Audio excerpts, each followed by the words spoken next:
All eyes are on NVIDIA this week as we await those earnings on Wednesday. Our guest says that's the number one factor moving the markets right now. Could there be a disappointment, for example, from the chip giant? We're joined by David Dietz, Chief Investment Strategist at Dietze Wealth Management Group. David, thanks very much indeed for joining us. It looks as though clouds are gathering over the AI stocks. Of course, they've had a magnificent run this year. Yes, absolutely. But the fears are, of course, we're in some sort of an AI bubble. A number of very high-powered investors have kind of weighed in here. In fact, in some cases, taking their chips off the table. So I would cite, for example, SoftBank has sold completely its position there. Of course, we had last week the famed investor who kind of called the downturn in the mortgage crisis back almost 15 years ago, is shorting many of these AI-related stocks and so forth. And of course, we've seen, companies like Oracle's lost a third of its value since August. Meta is down almost by a fifth since it talked about how it was going to supercharge its AI efforts. There's a big degree of skepticism on Wall Street as to whether we've gone too far too fast. But of course, the biggest player of them all, as some analysts call the godfather of the AI revolution, is going to be reporting after the market closes on Wednesday. So we're going to learn a lot more about the outlook and the results.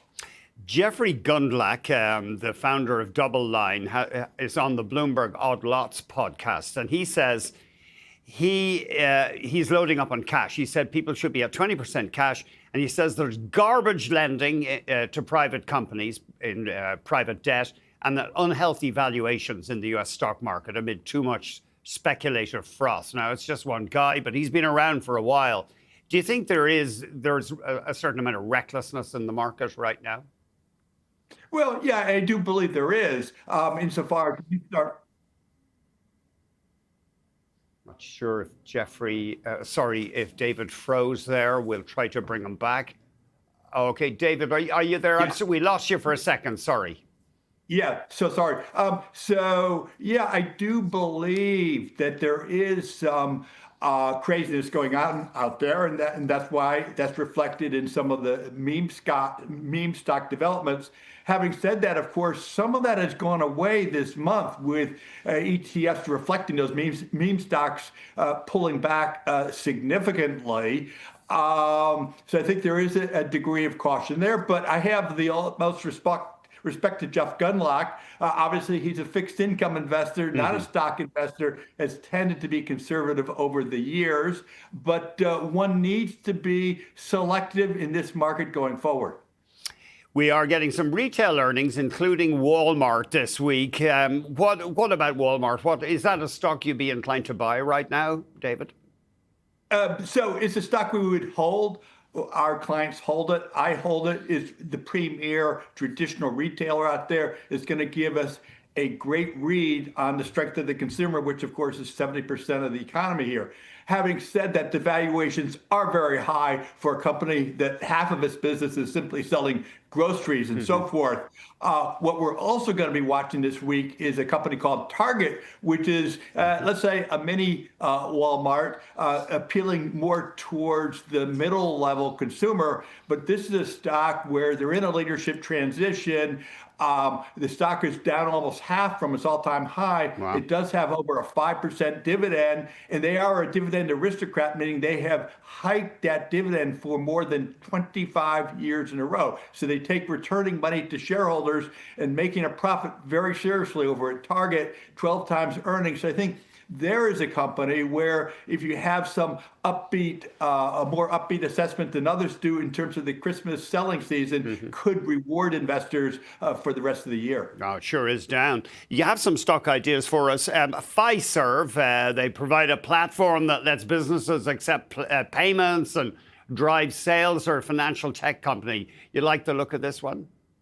Absolutely, Andy. So it's basically a quintessential fintech stock, serving as the financial backbone for all sorts of transactions like credit cards and so forth. The stock was as high as $238 a share in the spring. It slid all the way down to about $62 a share because they had the triple miss in the last quarterly earnings report. They missed on revenue, they missed on earnings, and they disappointed in terms of the forecast. Having said that, they have a new CEO there, and my experience is sometimes new CEOs want to kind of set the bar low going forward so that they can do well as they get back on, as they get on their horse here. They are forecasting, even the new CEO, to earn over $8 a share in the next 12 months on a $62 stock. We can all do the math. That's well under 10 times earnings. I think they can do it. I think they can do more. So I think here's something that's a quintessential key component in the financial backbone, which has now given investors an early Christmas gift down by about 2/3. I think it's a very interesting idea going forward here in the next 12 months.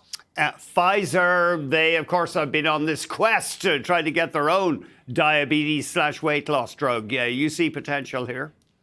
Yeah, absolutely. So, Mr. Boris, who's in charge of the company, quintessential key CEO, the stock is now yielding close to 7%. It's got its fingers all over the globe. It's one of the top pharmaceutical makers and pharmaceutical vendors and so forth.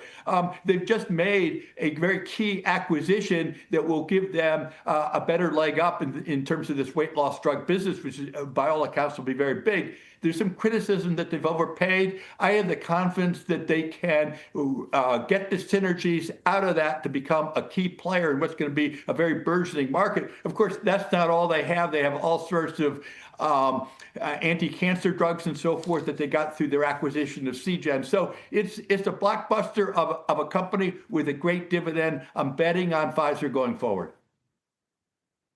And then finally, you've got a bit of a contrarian call here, United Healthcare. You think that the concerns over, for example, soaring medical costs are overblown, perhaps? Well, so, we can't get rid of United Healthcare. We can't get rid of health insurance. Right. They're the biggest on the block. Indeed, they just got a 4-star rating, which is going to allow them to get some bonuses for the services they provide for secondary medical coverage for those who have Medicare, for example. So here's a stock that's down by about 1/3 from its all-time high. I think peak earnings could make this company trading about 12, 14 times too cheap. I think that stock price will go up. They've also had some other issues. One of their top executives, unfortunately, was killed. They've had some leadership turnover. But at the end of the day, it is the key player in the health insurance business in the United States, and one does not easily change the system or change their provider. I think ultimately there will be a re-rating in the stock. And again, we alluded to what Mr. Buffett did with Alphabet the other day. He's also built up a position in United Healthcare over the summer, so that's a good omen as well.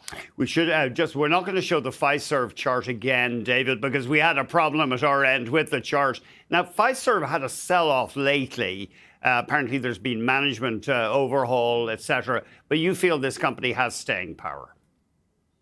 Absolutely. It's down by 2/3. So I think that the risk that was perceived because they missed earnings forecast and missed on guidance is very well discounted in the stock price now.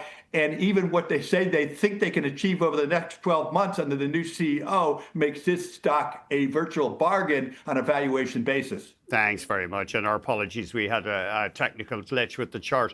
David, always great hearing from you. Have a wonderful week. Thank you. You too. David Dietz, Chief Investment Strategist at Dietze Wealth Management Group.